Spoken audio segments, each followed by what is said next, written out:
Hi, I'm Dustin Abbott, and I'm here today to give you my standard review of the new Canon RF. This is a 14 to 35 millimeter F4L IS USM lens. And so this is a lens that has been eagerly anticipated by a lot of photographers for the simple reason that its predecessor on EF, the 16 to 35 F4L IS, was a really popular lens. And it did a lot of things well. It was affordably priced, reasonably so, at $1,199 for a professional grade wide angle zoom. And so many people were looking for a similar lens on the RF mount. It's here, and Canon has given us some additional treats, going all the way to 14 millimeters, obviously. There's a better stabilizer. They've managed to somehow make it a little bit shorter and a little bit lighter despite going wider. It can still use traditional filters, even though it goes all the way to 14 millimeters, and it has a higher degree of magnification. It also has a much higher price, coming to market at $1,699, $1,700 US. And so unfortunately, that is going to be a limiting factor for some people whose budget doesn't go that far. Unfortunately, the 15 to 35 millimeter f2.8 LIS is even more expensive at $2,400 US. And so this is unfortunately the budget option, as long as your budget is pretty big. So let's talk about this lens and break down its strengths and weaknesses. I've noted in my other reviews, including the definitive review, if you want more detail, check that out, or my text review, that Canon actually took more risk with this lens in a number of different ways. Obviously, extending the zoom range is probably the hugest factor there. But in the process, they also had a little bit of a trade-off when it came to that. Now, that trade-off doesn't really come to the build. The build here is fantastic. As RF lenses tend to be, it's a little bit stubbier, just a little bit wider in diameter at 84 millimeters versus 82.5 millimeters for the EF version, but it also managed to be considerably shorter. It's right under 100 centimeters, right under 100 millimeters, not centimeters. It's 99 centimeters as compared to about 113 millimeters for the EF version. And so, you're shaving off 13 millimeters, and they even dropped the weight. So instead of 615 grams, we have 544 grams. So, I mean, that's a pretty amazing savings considering you've got a wider zoom range, you've got, and we're moving to the RF mount where I haven't seen things really get smaller all that often. So pretty cool on that front. Now, also, as noted, you have a very common 77 millimeter filter thread up front. And also encouraging is the fact that you've got a fluorine coating here at the rear of the lens. You do have a nice thick gasket and about 10 different seal points inside the lens, which of course makes for a truly professional grade product designed to be used in a variety of conditions. Really important in a landscape-oriented lens where you tend to be out in nature. Now, when it comes to the physical design, there are two switches on the side, an AF/MF switch, and then also an on and off for the stabilizer. The stabilizer is rated at 5.5 stops, which is very effective. And when paired with a body like the EOS R5 that I did the review on, they say you can get anywhere between 7 and 7.5 stops. I wasn't able to personally achieve that. Your mileage may vary, but I certainly did see at least 5 stops of hand holdability. And really, I mean, that's pretty fantastic on a wide angle lens. And beyond that, I saw really stable performance when it came to video capture, which is obviously another really important aspect of that. Now, in movement shots like this, it's still not quite as smooth as using a gimbal, obviously. It just can't really mirror that kind of smoothness of motion, but it does an effective job. And also for your typical handheld or small movement shots, it really does quite a stable job. It also will detect if you're panning and will turn off an axis accordingly for that. There are 3 rings here. The first of them is the widest with a bevel in it, and that is the zoom ring. The zoom ring, it moves nice and smoothly, but I do have one minor complaint, and that is it's kind of a rocker design. So the fully retracted position is actually between about 20 and say 26 or so millimeters, but on either the 14 millimeter or the 35 millimeter end, it extends about a centimeter. So for those of us that are kind of wired to fully retract at the, the wide end, That doesn't happen. You have to do that in the middle of the zoom range. In between here is a manual focus ring, which moves fairly well, but I will note it's really, really close to the zoom ring, and it's a little bit hard to find just by feel, and if you're wearing gloves, all the more so. The good news is you probably won't be reaching for the manual focus ring all that often. Very good autofocus system here. Up front we have the control ring, and it's more easy to find because it has a unique texture to it. It is clicked, and you can assign a variety of different roles to that. And for a fee, Canon says they will declick it. For example, if you wanted it for video purposes and you wanted to use that as an aperture ring.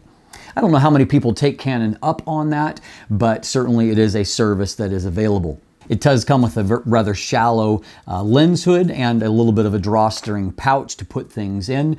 But overall, it's a really nicely built lens, pro-grade weather sealing as noted, and a tough outside polycarbonate finish on the outside. And I know from experience, these Canon L series lenses, they hold up really, really well. They're hard to scratch, they're hard to bang up, and they are made for professional grade use. Now, one other improvement is you're able to focus closer here, 20 centimeters versus 28 centimeters for most other Canon wide-angle zooms. So you do get a higher magnification of 0.38 times, which is really, really exceptional.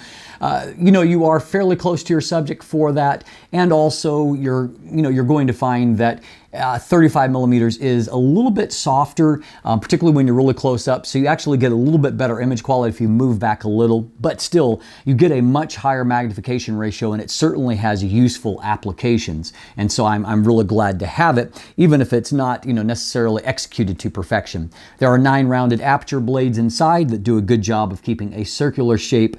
Although again, with a wide angle lens, it has an f4 maximum aperture.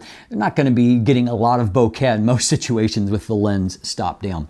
Now, this has Canon's Nano USM focus system, which is my favorite of their current focus systems. It is smooth, it is quiet, it is efficient. You can see in these focus pulls that it is very smooth in transitions. In fact, I noted it being really particularly well damped as it moves from one subject to another. Basically no noise in operation there. There's the faintest of clicking sounds if you lean really, really close, but it's not enough to really be picked up by the microphone at all.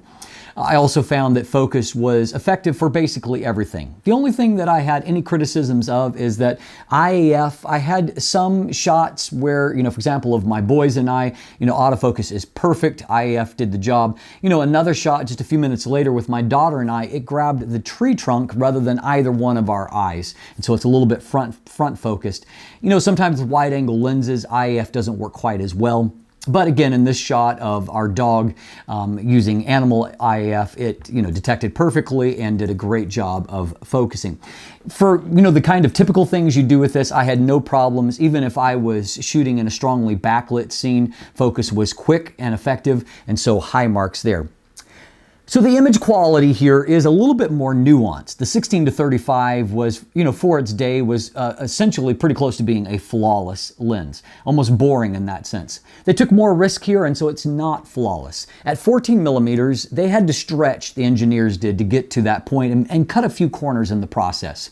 One of the things that stood out to me immediately is I began to see some extremely darkened corners in some of my images at 14 millimeters.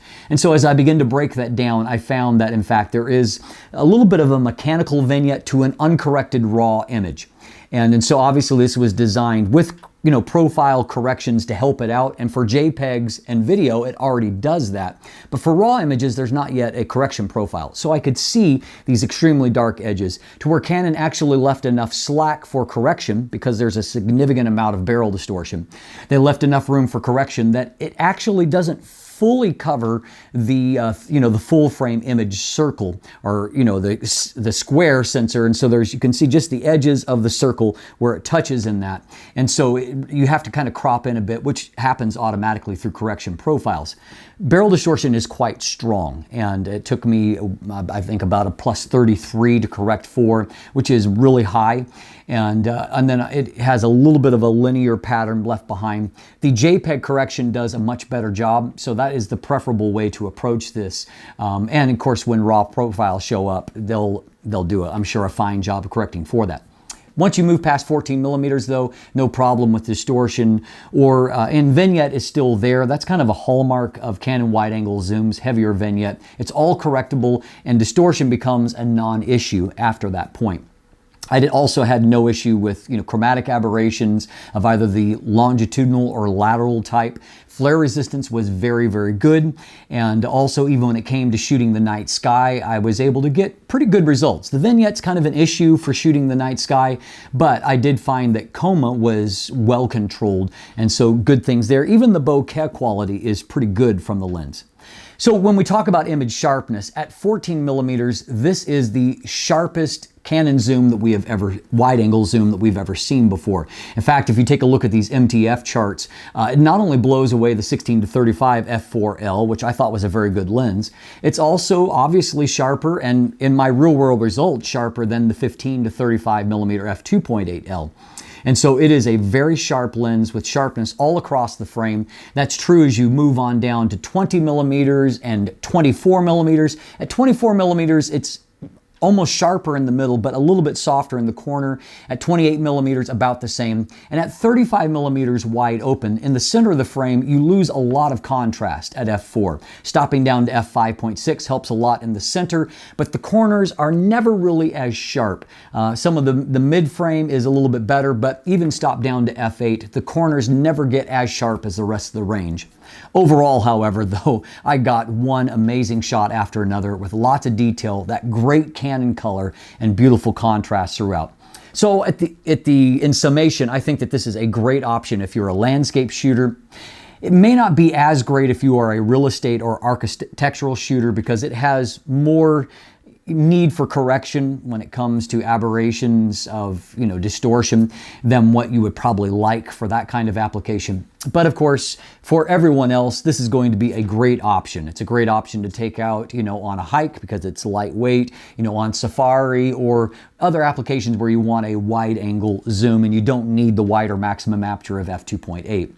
And so I think that's great. And as noted in the introduction, I think that for many people, it is the price that's going to be the stumbling block. But if you've been waiting for a lens like this, it does have some advantages relative to the EF 16-35, though I suspect that some of you will look at the cost of upgrading and say, you know what, I can deal with using an adapter and continuing to use a lens that I already like quite a bit. And I understand that take as well. It's great to have options, and I'm glad to see Canon continuing to take chances, even if in this case there's a few places where it didn't 100% pan out for them.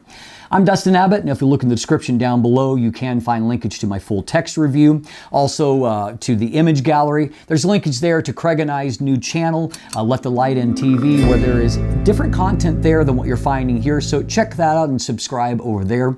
There's also linkage there to follow Craig or I on social media, to become a patron, sign up for my newsletter, and of course, if you haven't already, click that subscribe button right here on YouTube, and be sure to ring that bell so you get notified when new content drops. Thanks for watching, have a great day, and let the light in.